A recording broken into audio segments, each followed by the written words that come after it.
జనసేన అధినేత పవన్ కళ్యాణ్ గారు Andhra Pradesh deputy CM Konidela Pawan Kalyan గారి అడ్డా అది పిఠాపురం తాలూకా అన్నది ఇప్పుడు ఆ హ్యాష్ ట్యాగ్ మామూలు రేంజ్లో దేశవ్యాప్తంగా హల్చల్ చేయట్లేదు. మరి పిఠాపురంలో జనసేన ఆవిర్భావ దినోత్సవం అంటే ఇంక వేరే చెప్పాల్సిన అవసరం లేదు. లక్షలాది మంది స్వచ్ఛందంగా పవన్ కళ్యాణ్ గారిని చూడడానికి జనసేన నినాదాలతో మారుమోగిపోతుంది. అసలు ఎలాంటి ఏర్పాట్లు జరుగుతున్నాయి, ప్రస్తుతం ఉన్న రాజకీయ పరిస్థితులు ఎలాగ ఉన్నాయి, మరొక వైపు వైఎస్ఆర్సీపీ భవిష్యత్ రాజకీయం ఏ రకంగా ఉండబోతున్నది, జనసేనాని తొక్కి నార తీస్తా అన్న మాట నిలబెట్టుకున్న ఆయన ఈ ఆవిర్భావ దినోత్సవంలో మరి ఎలాంటి మెసేజ్లు ఇస్తారు? మనతో పాటుగా తాడేపల్లి గూడెం జనసేన ఎమ్మెల్యే బొలిశెట్టి శ్రీనివాస్ గారు ఎక్స్క్లూజివ్గా మనతో పాటుగా ఎంట్రీలో ఉన్నారు. సార్ నమస్తే. ఏంటి పరిస్థితి ఆంధ్రప్రదేశ్ రాజకీయాల్లో జరుగుతున్న నేపథ్యం? ఆవిర్భావ దినోత్సవం పిఠాపురంలో పెట్టడానికి ఏమైనా ప్రధాన కారణం ఉందా? ఈ ఆవిర్భావ దినోత్సవాన్ని యాక్చువల్గా ఎలక్షన్ అయిన తర్వాత ఒక పండగలాగా చేయాలి. ఈ ఆవిర్భావ దినోత్సవం అనేది 10 సంవత్సరాల కష్టం, 12వ సంవత్సరం మనం పార్టీ పెట్టి గత రోజుల్లో ఏ మీటింగ్ జరిగినా పర్మిషన్ వస్తుందా రాదా, ఇది జరుగుతుందా జరగదా అనే పరిస్థితిలో మీటింగ్లు చేసాం. కానీ ఈరోజు పరిస్థితి ఏంటంటే పోలీస్ డిపార్ట్మెంట్ కానీ అన్ని డిపార్ట్మెంట్లు ఇంక్లూడింగ్ మాతో కలిసి సహకరించి పవన్ కళ్యాణ్ గారి మీటింగ్ సక్సెస్ చేయడం కోసం అందరూ కూడా ప్రభుత్వం కూడా సహకరిస్తూ ఉంది.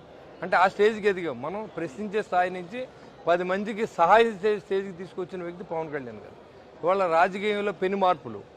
నాయకుడు అంటే ఇలా ఉండాలి. గిరిజన ప్రాంతాలకి ఏ మంత్రి కనీసం ఎమ్మెల్యేలు కూడా వెళ్ళి ప్రాంతాలకు కూడా కాళ్ళకి చెప్పులు లేకుండా నడిచి వెళ్ళి రోడ్లు వేయించిన ఘనత పవన్ కళ్యాణ్ గారు.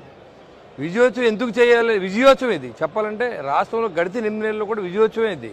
ఎందుకంటే దాదాపుగా పవన్ కళ్యాణ్ గారు వచ్చిన తర్వాత 7 నెలలు దాటిన తర్వాత 8వ నెలలో ప్రవేశించామని. ఈ 8 నెలల కాలంలో ఆయన 4300 కిలోమీటర్లని ఆల్రెడీ సిమెంట్ రోడ్లు వేసిన ఘనత పవన్ కళ్యాణ్ గారు. 13,300 పంచాయతీల్లో ఒకే రోజు ఆ గ్రామ సమస్యలను అన్నింటిలో కూడా ప్రభుత్వం తీసుకొచ్చిన వ్యక్తి పవన్ కళ్యాణ్ గారు. ఒక వినూత్నమైన రీతిలో ఇదివరకు కంటే ఎక్కువ ప్రజల్లో ఉండాలి, ప్రజల కష్టాలు తెలుసుకోవాలి. ఏదైతే మనం కూటమి ఏర్పడింది, ఈ ఆంధ్ర రాష్ట్రం యొక్క దుస్థితి మెరుగుపరచడం కోసం ఆర్థిక మూలాలని సర్వనాశనం అయిపోయినాయి, ఈ రాష్ట్రాన్ని కాపాడాలని ఏదైతే మంచి ఉద్దేశంతో ఉన్నారో ఆ ఉద్దేశంతోనే ఈ కార్యక్రమాన్ని. ఓటమి నుంచి వచ్చిన ఈ విజయం ఎలా అనిపిస్తుంటుంది? ఆ కిక్ ఎలా ఉంది? డెఫినెట్గా జనసేన పార్టీ తప్ప ఇంకో పార్టీ ఏదైనా సరే 2-3 సార్లు కనుక పోటీ చేసి లేకపోతే మళ్ళీ రాజకీయ పార్టీ ఉండదు. అది మనం కూడా చాలాసార్లు చూసాం. ఎందుకంటే ఇంకొకసారి వైఎస్ఆర్సీపీ లేకపోతే నెక్స్ట్ ఇంకో వైఎస్ఆర్సీపీ ఉండదు, ఒక జనసేన మాత్రం ఉంటుంది. ఎందుకంటే ఖచ్చితంగా చెప్తాం, ఇవాళ అధికారం లేకుండా ఇవాళ రేపు ఆవిర్భావ సభకి ఇవాళ 50,000 మంది ఉన్నారు ఇక్కడ. ఎల్లుండి ఆవిర్భావ సభకి అంటే రేపు ఎలా ఉంటారు, ఎల్లుండి ఎలా మీరు ఆలోచించండి. అంటే స్వచ్ఛందమైన కార్యకర్తలు, యువకులు ఏమీ ఆశించకుండా పవన్ కళ్యాణ్ గారికి పట్టం కట్టాలి, ఈ రాష్ట్రం బాగుపడాలి, నిజాయితీ పనులు ఎన్నుకోవాలన్న ఆలోచనతో పనిచేసిన జనసేన పార్టీ కాబట్టి ప్రజాదరణ అన్ని చోట్ల కూడా చాలా బాగుంది రాష్ట్రం అంతా కూడా. పవన్ కళ్యాణ్ గారిని పదే తిట్టే వాళ్ళందరికీ ఆ చెప్పు చూపించిన ఆ దెబ్బ ఇప్పుడు తగులుతుంది అనుకోవచ్చా? డెఫినెట్గా ఆయన్ని చెప్పు చూపించింది ఒకటే కనపడుతుంది. ఆయన ఎలాంటి మాటలు అన్నారో ఒకసారి నేను ఇప్పుడు చెప్తా ఉన్నా. చెప్పు ఆయన ఊరిని చూపించలే. కన్న కూతుర్ని, చిన్న పిల్లల్ని, ఇంట్లో ఆడవాళ్ళని మేము రేప్ చేస్తామన్న పరిస్థితి మనం చూసాం. మరి అలాంటప్పుడు మనమైనా చెప్పు చూపించాడని నేనైతే కొడుతున్నాను. అది డెఫినెట్గా తగులుతుంది. కర్మ ఎవరిని వదలదు. కర్మ అనేది మనమైనా అనుభవించాల్సింది, వాళ్ళని అనుభవించింది. ఇవాళ చాలామంది కక్ష సాధింపు కాదు, ఏదైతే ఆ రోజు లిమిట్ క్రాస్ చేసి మాట్లాడారో ఆ మాటలు ఫలితం ఇప్పుడు అనిపిస్తూ ఉన్నారు. అంతేగాని ఇది కక్ష కాదు. ఎప్పుడో తప్పు చేసినప్పుడు శిక్ష అనిపించాలి కదా, అది ఇప్పుడు అనిపిస్తూ ఉన్నారు. దానికి కక్ష సాధింపే ఉంది. ఏం మాట్లాడారు మీరు? పవన్ కళ్యాణ్ కూతురు రేపు చేస్తానన్నా కూడా, చిరంజీవి గారి పిల్లల గురించి మాట్లాడినా కూడా, భార్యల గురించి మాట్లాడినా కూడా, రాజకీయాల్లో అవినీతి గురించి మాట్లాడాలి, డెవలప్మెంట్ గురించి మాట్లాడాలి, వ్యక్తిగత విషయాలను ప్రస్తావించి ఎదవలందరికీ ఇంకెప్పుడు ఇలాంటి చేయకూడదని. మేము ఇప్పుడు వచ్చి 8 నెలల్లో ఒక్కరోజు కూడా జగన్మోహన్ రెడ్డి గారు వ్యక్తిగత విషయాలు మేము మాట్లాడేదే. ఆయన నెక్స్ట్ లిస్ట్ లో ఎవరెవరు ఉన్నారు అది తెలియదండి. ఎవరు తప్పు చేస్తే ఆడే ఉంటాడు, నాకు తెలియదు. అది రెడ్ బుక్ మీదేమన్నా స్పెషల్ బుక్ ఉందా? నాకేం బుక్లు లేవు, ఎలాంటి కక్ష సాధింపులు లేవు. కానీ ఏంటంటే తప్పు చేసిన ప్రతి ఒక్కటి మీద ఎఫ్ఐఆర్ ఉంటుంది, అది ఖచ్చితంగా అనుభవించారు. ఏంటి పోసాని కృష్ణమురళి పనిష్మెంట్ దక్కిందనుకోవచ్చా? ట్రీట్మెంట్ అలాగా అలా ఉంటుంది. ఆయన ఎన్నిసార్లు మాట్లాడారు అన్నిసార్లు. బోరుగడ్డ రాజమండ్రి వెళ్ళి మాట్లాడాలి. మొన్న ఏదో బయటకు వచ్చాడు, వెళ్తే అడవాడంటే మళ్ళీ తీసుకొచ్చి లోన్ వేసారని చెప్తున్నారు ఇవాళ. కాదు, మీ లిస్ట్ లో ఇంకా ఎవరెవరు ఉన్నారండి ఆ ట్రీట్మెంట్ పడాల్సిన వాళ్ళు? యథార్థంగా అలాగా మీరు అవమానాలు పడ్డ వాళ్ళు పోనీ నేను అవమానాలు పడ్డవాళ్ళు ఎవరిని మీరు కాదు, కళ్యాణ్ గారు. కళ్యాణ్ గారు అవమానం పడ్డవాళ్ళంతా భగవంతుడు చూసుకుంటున్నాడు. మేము ఆయన చూడట్లేదు, ఆయన ఆరాధించే భగవంతుడు చూస్తున్నాడు. కాకినాడ నడిబొడ్డులో పవన్ కళ్యాణ్ గారు ఇచ్చింది. ద్వారంపూడి చంద్రశేఖర్ రెడ్డి నీ ఎంపైర్ని కూడగొడతాను, మీ తాతకి భీమ్లా నాయక్, నీకు భీమ్లా నాయక్ డాక్యుమెంటు మీ తాతకి అప్పుడు ఎస్పీ ట్రీట్మెంట్ ఇచ్చారన్నది. ఆ ట్రీట్మెంట్ పడుతుందా? ఎక్కడ ఇచ్చారండి? సీజ్ ద షిప్ అన్నారు. ఒక పదవిలో ఉన్న ముఖ్యమంత్రిగా ఉండగా జగన్మోహన్ రెడ్డి నిన్ను అదపాతాలు తొక్కుతానని చెప్పి తొక్కు చూపించడం గొప్ప. తొక్కడం అనేది సామాన్యమైన విషయం కాదు, భగవంతుడు సహకరించాలి కదా. భీమ్లా నాయక్ ట్రీట్మెంట్ ఎప్పుడు అన్నది జనసేన వాళ్ళు చాలా మంది అడిగేది. అప్పుడు అన్నారు కదా భీమ్లా నాయక్ ట్రీట్మెంట్ నీకు ఇస్తాను అని, ఇవ్వలేదేంటో అని. అలాగే అది జరుగుతూ ఉంటుందండి, దాని ట్రీట్మెంట్ కాదు, వాళ్ళు చేసే తప్పులు ఒకటొకటి వస్తాయి. ఎందుకు ఇంకా అరెస్టులు చేయలేకపోతున్నారు? అసలు ద్వారంపూడి చంద్రశేఖర్ రెడ్డి తప్పు చేసినట్టా చేయనట్టా? ఇన్ని కోట్ల రూపాయలు ఆయన దోచేశాడు, దేశ విదేశాల్లో అక్రమాలు చేశాడు, గంజాయి పండించాడు, ఇవన్నీ ఏదైనా కేసు పెట్టినప్పుడు అది నడుస్తుందా? నడుస్తుంది. అది ఏ చట్టం దాని పని దాన్ని చేస్తాం. తగ్గారా వాళ్ళు ఎవరన్నా? ఎక్కడున్నారు ఈ లోపల? అసలు బయట ఎవరన్నా తిరగనిచ్చారా వాళ్ళు? ఎక్కడున్నారు ఇప్పుడు? ఎక్కడ బయట మాట్లాడింది ఏది? మా వీర మహిళలు కొట్టాడు, ఇవాళ ఏది ఎక్కడున్నాడు? పాపం ఎవరు తప్పు చేస్తే వాళ్ళు అనుభవించాలి. వైసీపీ మళ్ళీ బూస్ట్ అవుతుంది, జగన్మోహన్ రెడ్డి గారు రోడ్డు ఎక్కబోతున్నారు, మీ చేసే తప్పులన్నింటినీ కూడా ఎండగడతారట. భయం వేస్తుందా?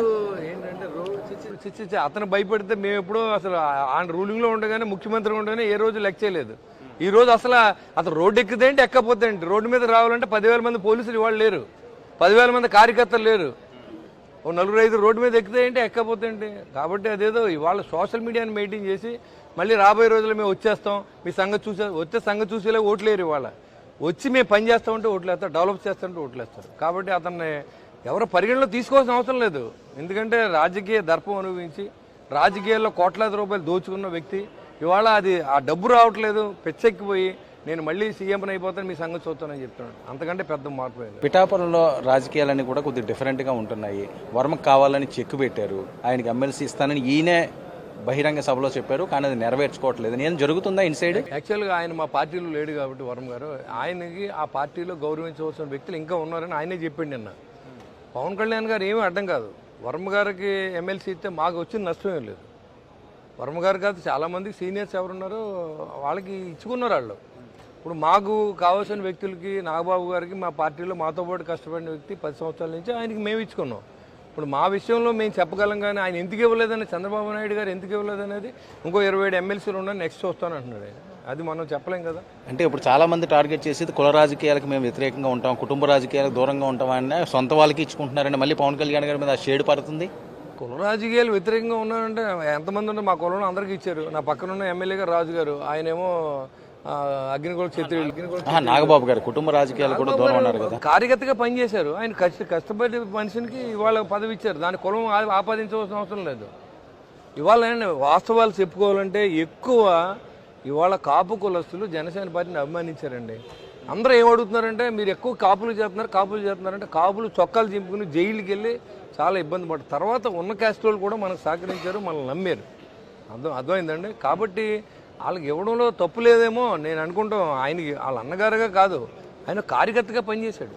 వైజాగ్లో ఆయన అరెస్ట్ చేసినప్పుడు పక్కన ఉన్నాడు. ఇవాళ సడన్గా వచ్చేసేది ఎంట్రీ ఇవ్వలేదు.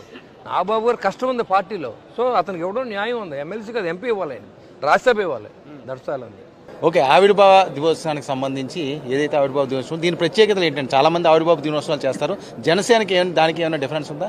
ఈ ఆవిర్భావ దినోత్సవం అనేది విజయోత్సవంలో చేయాలి. మనం గెలిచిన తర్వాత మొట్టమొదటి మీటింగు ఎన్నో కష్టాలు పడి ఇంతకాలం గడుపుకొచ్చాం. 10 సంవత్సరాలు పార్టీలో అధికారం లేకపోయినా జన సైనికులు, వీర మహిళలు అందరూ కూడా చాలా కష్టాల్లోంచి ఇవాళ ఈ స్టేజ్ దాకా పార్టీలు లాక్కొచ్చారు. కాబట్టి వాళ్ళందరికీ కృతజ్ఞత చెప్పాలి, వాళ్ళందరికీ మనోధైర్యాన్ని నింపాలి. మళ్ళీ ఈ రాష్ట్రాన్ని మనం తిరిగి రీకన్స్ట్రక్ట్ చేస్తూ ఉన్నాం, మీకు అందరూ మంచి జరుగుతుందని చెప్పే ఉద్దేశం.